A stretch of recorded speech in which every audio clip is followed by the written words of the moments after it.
Абдылдабек Эгембердиев юстиция министрлигинде 1,5 жылдан бери эмгектенет. Ал аралыктан иштеп жатат. Чектөөгө карабай иш тынбай жүрүп турган мекемеде Абдылдабек сыяктуу кызматкерлер Infodocs системасынын жардамы аркылуу үйдөн иштөөдө. Мурда кандай документтерди кабыл алып иштесек, азыркы убакта деле ошондой документтерди карап жатабыз. Мурдакы убакта биз документти катталгандан кийин кагаз түрүндө аны кабыл алып, кагаз түрүндө карап чыгып, аны кагаз түрүндө даярдап киргизчү элек. Азыр болсо бүт ушул процедуралардын бардыгын электрондук форматта жүргүзүп атабыз.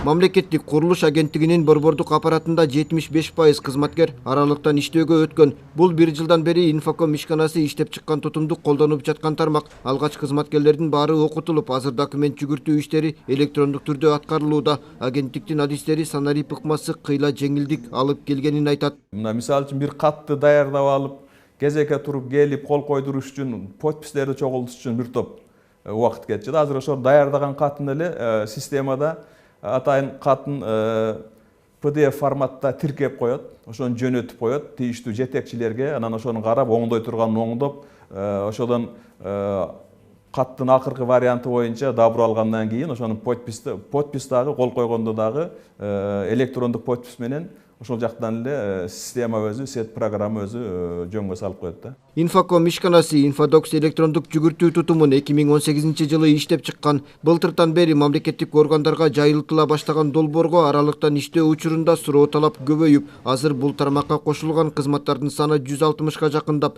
жалпы 314 миңдей документ жүгүртүлгөн. Жаңылануунун башында турган ишкана алдыда жергиликтүү бийлик органдарын айыл өкмөттөргө чейин тутумга кошууну көздөп жатат. Бул демилге, бул проект ушул Кыргыз Республикасынын президентинин жанагы санариптештирүү жылына карата кирилди.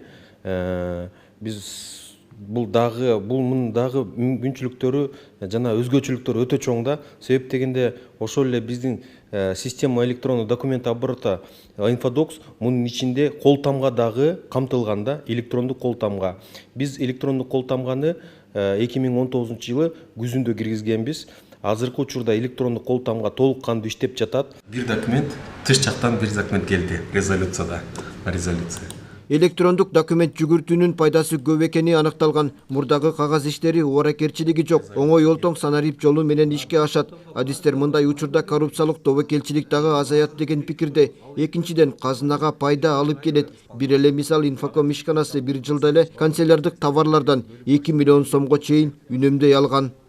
Уланбек Тыйканбаев, Чыңгыз Жумагулов, Ала Тоо 24.